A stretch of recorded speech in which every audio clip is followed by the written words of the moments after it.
हनुमान् नाम द्वितीयो भीम एव च पूर्णप्रज्ञस्तृतीयस्तु भगवत्कार्यसाधकः बुद्धिर्बलं यशोधैर्यं निर्भयत्वम् अरोगता अजाड्यं वाक्पटुत्वं च हनूमत्स्मरणाद् भवेत् पृथ्वीमण्डलमध्यस्थाः पूर्णबोधमतानुगाः वैष्णवा विष्णुहृदयाः तन्नमस्ये गुरुन् मम जन्माद्यस्य यतोऽन्वयादितरतश्चार्थेष्वभिज्ञस्वराट् तेने ब्रह्महृदाय आदिकवये मुह्यन्ति यं सूरयः तेजो वारिमृदां यथा विनिमयो यत्र त्रिसर्गो मृषा धाम्ना स्वेन सदा निरस्तकुहकं सत्यं परं धीमहि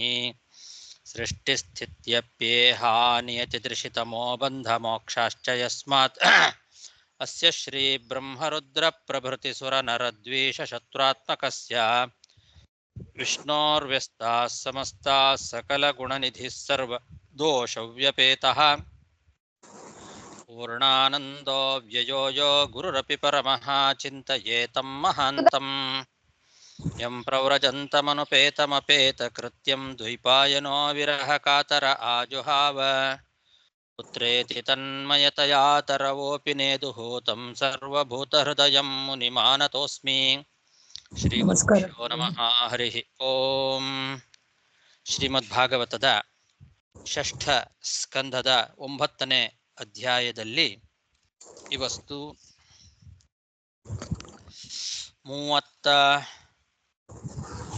33ನೇ ಗದ್ಯ.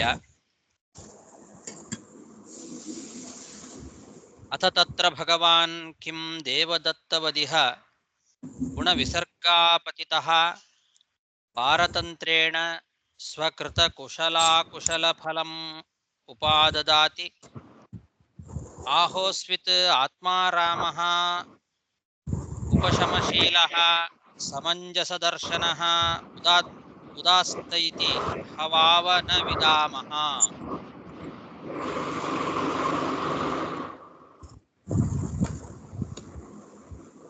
ನಹಿ ವಿರೋಧಃ ಉಭಯಂ ಭಗವತ್ಯಪರಿಗಣಿತಗುಣಗಣಃ ಭಗವತ್ಯಪರಿಗಣಿತಗುಣಗಣ ಈಶ್ವರೇ ಅನವಗಾಹ್ಯಮಾಹಾತ್ಮ್ಯೆ ಅರ್ವಾಚೀನ ವಿಕಲ್ಪ ವಿತರ್ಕ ವಿಚಾರ ಪ್ರಮಾಣಾಭಾಸ ಕುತರ್ಕಶಾಸ್ತ್ರ ಕಲಿಲ ಅಂತಃಕರಣ ದುರವಗ್ರಹವಾದಿನಾಂ ಚ ವಿವಾದ ಅನವಸರೆ ಉಪರತ ಸಮಸ್ತ ಮಾಯಾಮಯೇ ಕೇವಲ ಸ್ವಾತ್ಮ ಮಾಯಾಮಂತರ್ಧಾಯ ಕೋನು ದುರ್ಘಟ ಇತಿ ಭವತಿ.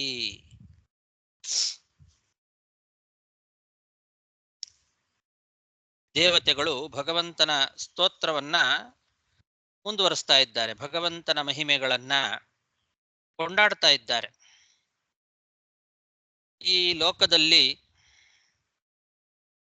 ಸಾಧಾರಣ ದೇವದತ್ತನಂತಹ ಪ್ರಾಕೃತ ಜನರು, ದೇವದತ್ತ ಅಂತ ಒಬ್ಬ ಸುಮ್ಮನೆ ಯಾವುದಾದ್ರೂ ಒಂದು ಹೆಸರು ತಗೊಳ್ಬೇಕು ಅಂತ ದೇವದತ್ತ, ಯಜ್ಞದತ್ತ ಅಂತ ಹೀಗೆ ಶಾಸ್ತ್ರದಲ್ಲಿ ಹೆಸರುಗಳನ್ನು ತಗೊಳ್ತಾರೆ.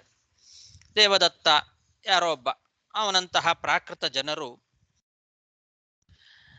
ಪೂರ್ಣ ಅಸ್ವತಂತ್ರರು, ಯಾರಿಗೂ ಸ್ವಾತಂತ್ರ್ಯ ಇಲ್ಲ ಇಲ್ಲಿ. ಅಂತಹ ಅಸ್ವತಂತ್ರರಾಗಿದ್ದು ಮನೆ ಮೊದಲಾದವುಗಳನ್ನು ಸೃಷ್ಟಿ ಮಾಡಿ ತಮ್ಮ ತಮ್ಮ ಶುಭಾಶುಭ ಕರ್ಮಗಳಿಗೆ ಸರಿಯಾಗಿ ಸುಖ ದುಃಖ ಮೊದಲಾದ ಫಲಗಳನ್ನು ಅನುಭವಿಸ್ತಾರೆ. ಹಾಗೆ ಭಗವಂತನು ಪರತಂತ್ರನಾಗಿದ್ದು ತ್ರಿಗುಣಗಳಿಂದ ಸೃಷ್ಟಿಯಾದಿ ನಾನಾ ಕಾರ್ಯಗಳಲ್ಲಿ ತೊಡಗಿ ಸೃಷ್ಟಿ ಸ್ಥಿತಿ ಮೊದಲಾದವುಗಳನ್ನು ಮಾಡ್ತಾ ಶುಭ ಕರ್ಮಗಳಿಗೆ ಶುಭ ಫಲವನ್ನ, ಸಂಹಾರ ಮೊದಲಾದಂತಹ ಅಶುಭ ಕರ್ಮಗಳಿಗೆ ಅಶುಭ ಫಲವನ್ನು ಅನುಭವಿಸ್ತಾನೇನು ಎಲ್ಲ ಜನರಂತೆ? ಭಗವಂತನು ಸೃಷ್ಟಿಯಾದಿ ಕರ್ಮಗಳನ್ನು ಮಾಡ್ತಾನಲ್ಲ, ಅದು ಒಂದು ಕರ್ಮವೇ. ಸಾಧಾರಣ ದೇವದತ್ತಾದಿ ಜೀವರು ಪ್ರಾಕೃತ ಜನರು ಮಾಡುವಂಥದ್ದು ಕೂಡ ಕರ್ಮವೇ. ಈ ಜನರು ದೇವದತ್ತ ಮೊದಲಾದಂತಹ ಜನರು ಪರತಂತ್ರರಾಗಿದ್ದು ಅವರೇನು ಸೃಷ್ಟಿ ಅವರು ಸೃಷ್ಟಿ ಮಾಡ್ತಾರೆ, ಮನೆ ಕಟ್ತಾರೆ, ವಾಹನಾದಿಗಳನ್ನು ತಯಾರು ಮಾಡ್ತಾರೆ. ಈ ರೀತಿ ಸೃಷ್ಟ್ಯಾದಿಗಳ ಕರ್ಮಗಳನ್ನ ಪರತಂತ್ರರಾಗಿದ್ದು ಮಾಡಿ ಅವರು ಮಾಡುವ ಶುಭ ಕರ್ಮಕ್ಕೆ ಶುಭ ಫಲ, ಅಶುಭ ಕರ್ಮಕ್ಕೆ ಅಶುಭ ಫಲ ಮೊದಲಾದವುಗಳನ್ನು ಹೇಗೆ ಅನುಭವಿಸ್ತಾರೋ ಹಾಗೆ ಭಗವಂತನು ಕೂಡ ಪರತಂತ್ರನಾಗೇ ಇದ್ದು ತ್ರಿಗುಣಾದಿಗಳಿಂದ ಸೃಷ್ಟಿ ಮಾಡ್ತಾನೆ. ಸೃಷ್ಟಿಯಾದಿ ನಾನಾ ಕರ್ಮಗಳಲ್ಲಿ ತನ್ನನ್ನು ತಾನು ತೊಡಗಿಸ್ಕೊಳ್ತಾನೆ. ಆ ಕರ್ಮಕ್ಕೆ ಸರಿಯಾಗಿ ಶುಭ ಫಲದಿಂದ ಶುಭ ಕರ್ಮಗಳಿಗೆ ಶುಭ ಫಲವನ್ನ, ಅಶುಭವಾದ ಸಂಹಾರ ಮೊದಲಾದ ಅಶುಭ ಕರ್ಮಗಳಿಗೆ ಅಶುಭ ಫಲವನ್ನು ಅನುಭವಿಸ್ತಾನೋ ಅಥವಾ ಸ್ವತಂತ್ರನಾಗಿದ್ದುಕೊಂಡು ಪೂರ್ಣಾನಂದ ಸ್ವರೂಪನಾಗಿದ್ದುಕೊಂಡು ಶುದ್ಧ ಜ್ಞಾನ ಸ್ವರೂಪನೇ ಆಗಿದ್ದು ಶುಭಾಶುಭ ಕರ್ಮಗಳ ಫಲಭೋಗದಿಂದ ದೂರ ಇರ್ತಾನೋ, ಇದನ್ನ ನಾವು ನಿಶ್ಚಯ ಮಾಡಲಿಕ್ಕೆ ಸಾಧ್ಯ ಇಲ್ಲ ಅಂತಾರೆ ದೇವತೆಗಳು. ಇದನ್ನ ನಾವು ನಿಶ್ಚಯ ಮಾಡ್ಲಿಕ್ಕಾಗೋದಿಲ್ಲ, ಸಂಶಯದಲ್ಲೇ ಬೀಳ್ತೇವೆ. ಅದಕ್ಕೆ ಮುಖ್ಯಂತಿ ಯಂ ಸೂರಯಃ ಅಂತ ಹೇಳಿದ್ದು. ಸಂಶಯದಲ್ಲೇ ಬಿದ್ದು ಬಿಡ್ತೇವೆ. ಯಾಕೆ ಅಂದ್ರೆ ಸ್ವಾತಂತ್ರ್ಯ ಮತ್ತು ಪಾರತಂತ್ರ್ಯ ಈ ಎರಡಕ್ಕೆ ಪರಸ್ಪರ ವಿರೋಧ ಇದೆ. ಎರಡಕ್ಕೂ ಕೂಡ ಪರಸ್ಪರ ವಿರೋಧ ಇರುವಾಗ ಎರಡನ್ನೂ ಜೊತೆಗೆ ಒಪ್ಪಲಿಕ್ಕೆ ಹೇಗೆ ಸಾಧ್ಯ? ಯಾವುದಾದ್ರೂ ಒಂದನ್ನ ನಿರ್ಧಾರ ಮಾಡೋದು ಕಷ್ಟವೇ. ಯಾಕೆ ಅಂದ್ರೆ ಭಗವಂತ ಸ್ವಾತಂತ್ರ್ಯಾದಿ ಅನಂತ ಗುಣ ಪರಿಪೂರ್ಣನಾಗಿರ್ತಕ್ಕಂಥವನು. ಅವನ ಮಾಹಾತ್ಮ್ಯ ಎಷ್ಟು ಅಂತ ಊಹಿಸ್ಲಿಕ್ಕೂ ಸಾಧ್ಯ ಇಲ್ಲದೆ ಇರತಕ್ಕಂಥದ್ದು.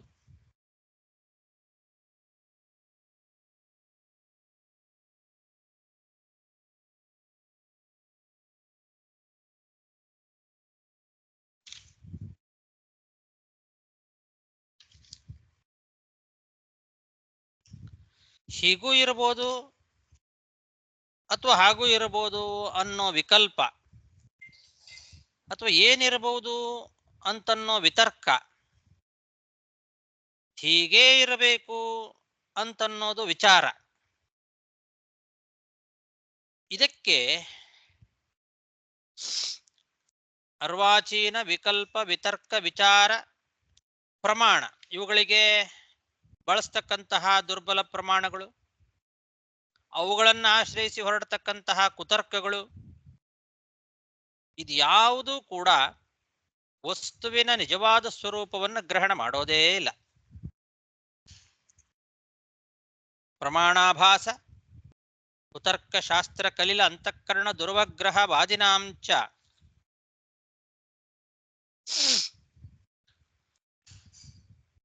ದುರಾಗಮಗಳಿಂದ ಅಂತಃಕರಣ ಅಂತನ್ನೋದು ಮಲಿನ ಆಗತ್ತೆ. ಇದೆಲ್ಲ ದುರಾಗಮಗಳಲ್ಲಿ ತುಂಬಿದೆ.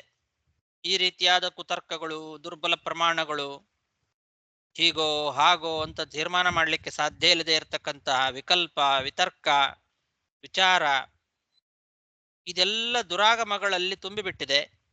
ಅಂತಹ ದುರಾಗಮಗಳಿಂದ ಅಂತಃಕರಣ ಮಲಿನ ಆಗಿಬಿಡ್ತದೆ. ಆದ್ರಿಂದ ಆ ಅಂತಃಕರಣ ದುರಾಗ್ರಹ ಪೂರಿತ ಆಗಿಬಿಡುತ್ತದೆ.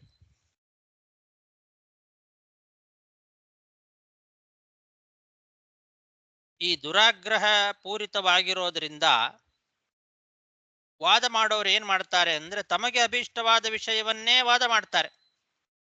ತಮಗೆ ಯಾವುದು ಇಷ್ಟವೋ ಅದನ್ನೇ ವಾದ ಮಾಡಿ ಅದನ್ನೇ ಪ್ರತಿಪಾದನೆ ಮಾಡಲಿಕ್ಕೆ ಪ್ರಯತ್ನ ಮಾಡ್ತಾರೆ. ದುರಾಗ್ರಹದಿಂದ ಎಲ್ಲ ವಾದಿಗಳು ಕೂಡ ಅವರವರಿಗೆ ಅಭೀಷ್ಟವಾದ ವಿಷಯವನ್ನೇ ದುರಾಗ್ರಹದಿಂದ ವಾದ ಮಾಡ್ತಾರೆ, ಅದನ್ನೇ ಪ್ರತಿಪಾದನೆ ಮಾಡ್ತಾರೆ. ಪರಮಾತ್ಮ ನೀನು ಈ ಯಾವ ವಾದ ವಿವಾದಗಳಿಗೂ ಗೋಚರ ಆಗ್ತಕ್ಕಂಥವನಲ್ಲ.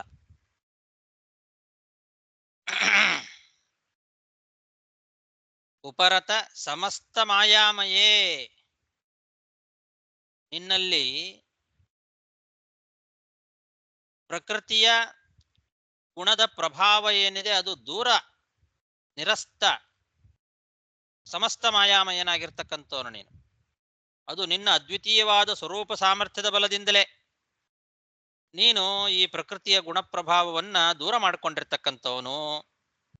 ಹಾಗಾಗಿ ಪಾರತಂತ್ರ್ಯ ಅಂತನ್ನೋದು ನಿನ್ನಲ್ಲಿ ಕೂಡ್ಲಿಕ್ಕೆ ಸಾಧ್ಯವೇ ಇಲ್ಲ.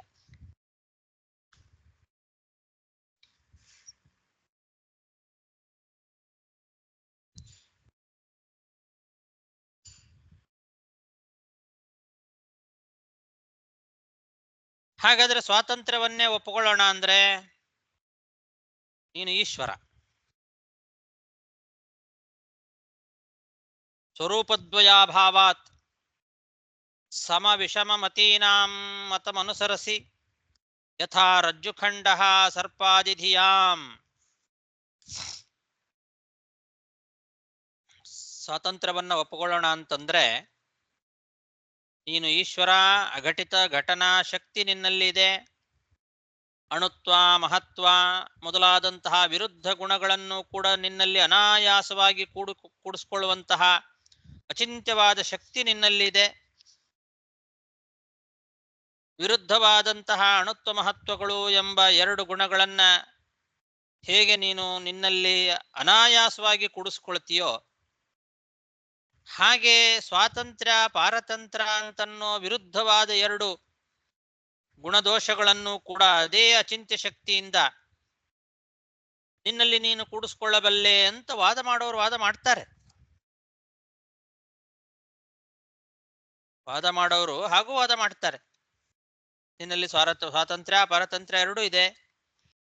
ಹೇಗೆ ಅಣುತ್ವ ಮಹತ್ವ ಮೊದಲಾದ ವಿರುದ್ಧವಾದ ಧರ್ಮಗಳನ್ನು ಅಚಿಂತ್ಯವಾದ ಶಕ್ತಿಯಿಂದ ನಿನ್ನಲ್ಲಿ ನೀನು ಕೂಡಿಸ್ಕೊಳ್ತೀಯೋ ಹಾಗೆ ಸ್ವಾತಂತ್ರ್ಯ ಪಾರತಂತ್ರ್ಯ ಅಂತನ್ನೋ ವಿರುದ್ಧವಾದ ಈ ಗುಣದೋಷಗಳನ್ನು ಕೂಡ ಜೊತೆಯಾಗಿ ನಿನ್ನಲ್ಲಿ ಇರುವಂತೆ ಅದೇ ಅಚಿಂತ್ಯ ಶಕ್ತಿಯಿಂದ ನೀನು ಮಾಡ್ಕೊಳ್ತಿದ್ದೀ ಅಂತ ವಾದ ಮಾಡ್ತಾರೆ. ಹಾಗಾಗಿ ನಿನ್ನಲ್ಲಿ ಕೇವಲ ಸ್ವಾತಂತ್ರ್ಯ ಮಾತ್ರ ಇದೆಯೋ ಅಥವಾ ಸ್ವಾತಂತ್ರ್ಯ ಪಾರತಂತ್ರ್ಯ ಎರಡೂ ಸೇರಿದೆಯೋ ಇದನ್ನ ನಿರ್ಧಾರ ಮಾಡೋದೇ ಕಷ್ಟ ಅಂತ ಹೇಳ್ತಾರೆ ಕೆಲವರು.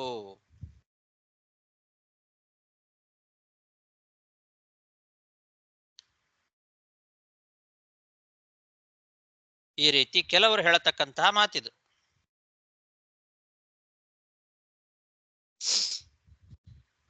ಆದ್ರೆ ಇದೆಲ್ಲ ಅಜ್ಞಾನಿಗಳು ಆಡುವಂತಹ ಮಾತುಗಳು.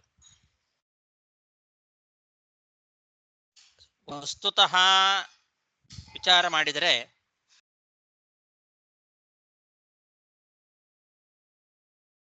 ಸ್ವಾತಂತ್ರ್ಯ ಪಾರತಂತ್ರ್ಯ ಅಂತ ಭಗವಂತನಲ್ಲಿ ಎರಡು ವಿಧವಾದ ವಿರುದ್ಧವಾದ ಸ್ವರೂಪಗಳಿದ್ದಾವೆ ಅನ್ನಲಿಕ್ಕೆ ಯಾವ ಪ್ರಮಾಣವೂ ಇಲ್ಲ. ಎರಡೂ ವಿಧವಾದ ವಿರುದ್ಧವಾದ ಸ್ವರೂಪಗಳು ಭಗವಂತನಲ್ಲಿದೆ. ಸ್ವಾತಂತ್ರ್ಯ ಪಾರತಂತ್ರ್ಯ ಅಂತನ್ನೋದು ಎರಡೂ ಕೂಡ ಅಂತ ಹೇಳಲಿಕ್ಕೆ ಎಲ್ಲಿಯೂ ಪ್ರಮಾಣ ಇಲ್ಲ. ಆದರೆ ಎರಡೂ ಸ್ವರೂಪಗಳು ಇದ್ದಾವೆ ಅಂತ ತಿಳಿಯೋರು ಇದ್ದಾರೆ.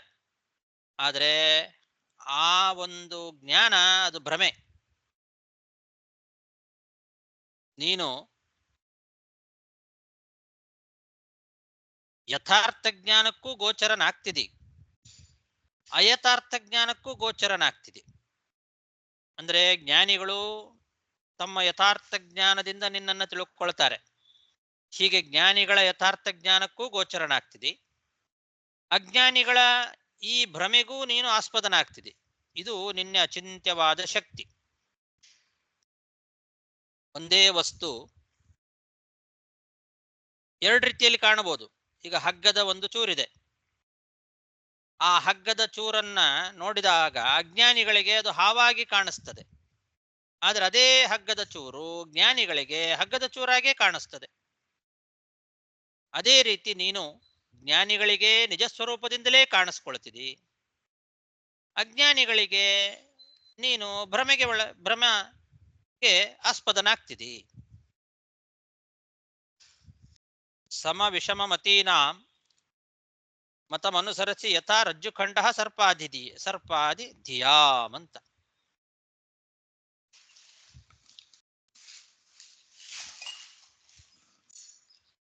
ಅಥ ತತ್ರ ಭಗವಾನ್ ಕಿಂ ದೇವದತ್ತವದಿಹ ಗುಣ ವಿಸರ್ಗಾಪತಿತಃ ಪಾರತಂತ್ರೇಣ ಸ್ವಕೃತ ಕುಶಲ ಫಲಂ ಉಪಾದದಾತಿ ಆಹೋಸ್ವಿದಾತ್ಮಾರಾಮಃ ಉಪಶಮಶೀಲಃ ಸಮಂಜಸದರ್ಶನಃ ಉದಾಸ್ತ ಇತಿ ಹವಾವ ನ ವಿದಾಮಃ ನಹಿ ವಿರೋಧ ಉಭಯಂ ಭಗವತ್ಯಪರಿಗಣಿತ ಗುಣಗಣ ಈಶ್ವರೇ ಅನವಗಾಹ್ಯ ಮಹಾತ್ಮೆ ಅರ್ವಾಚೀನ ವಿಕಲ್ಪ ವಿತರ್ಕ ವಿಚಾರ ಪ್ರಮಾಣಾಭಾಸ ಕುತರ್ಕ ಶಾಸ್ತ್ರ ಕಲಿಲ ಅಂತಃಕರಣ ದುರವಗ್ರಹವಾದಿನಾಂ ಚ ವಿವಾದ ಅನವಸರೆ ಉಪರತ ಸಮಸ್ತ ಮಾಯಾಮಯೇ ಕೇವಲ ಸ್ವಾತ್ಮ ಮಾಯಾಮಂತರ್ಧಾಯ ಕೋನು ದುರ್ಘಟಃ ಇವ ಭವತಿ ಸ್ವರೂಪದ್ವಯಾಭಾವಾತ್ ಸಮವಿಷಮಮತೀನಾಂ ಮತಮನುಸರಸಿ ಯಥಾ ರಜ್ಜುಖಂಡಃ ಸರ್ಪಾದಿಧಿಯಾಂ.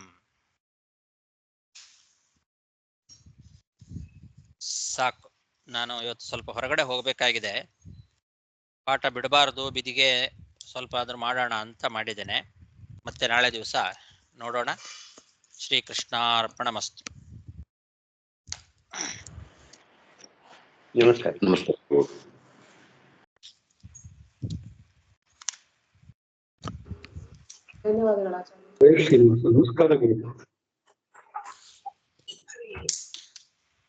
ಹರೇ ನಮಗಾಚಾರ್ಯ ನಮಸ್ಕಾರಗಳು. ಧನ್ಯವಾದಗಳು. ನಮಸ್ಕಾರ. ಧನ್ಯವಾದಗಳು ಆಚಾರ್ಯ. ನಮಸ್ಕಾರ. ಹರೇ ನಮಃ. ಧನ್ಯವಾದಗಳು ಆಚಾರ್ಯರೇ. ವೇಲಪ್ಪಂಚಾವಡಿಯಲ್ಲಿ ಪೇಜಾವರಮಠ ಸ್ವಾಮಿಗಳದ್ದು ಪೂಜೆ ಎಲ್ಲ ಕಾರ್ಯಕ್ರಮ ಇದೆ. ಚೆನ್ನೈಲಿರೋರು ಎಲ್ಲರೂ ಅಲ್ಲಿಗೆ ಬನ್ನಿ.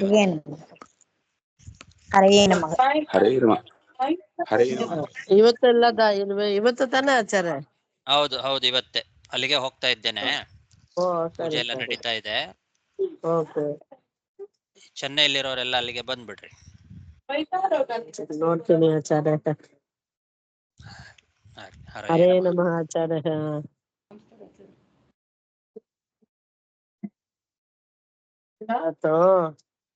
ಏನು ಹತ್ರ ಕುತ್ಕೊಂಡು ಓದಿ.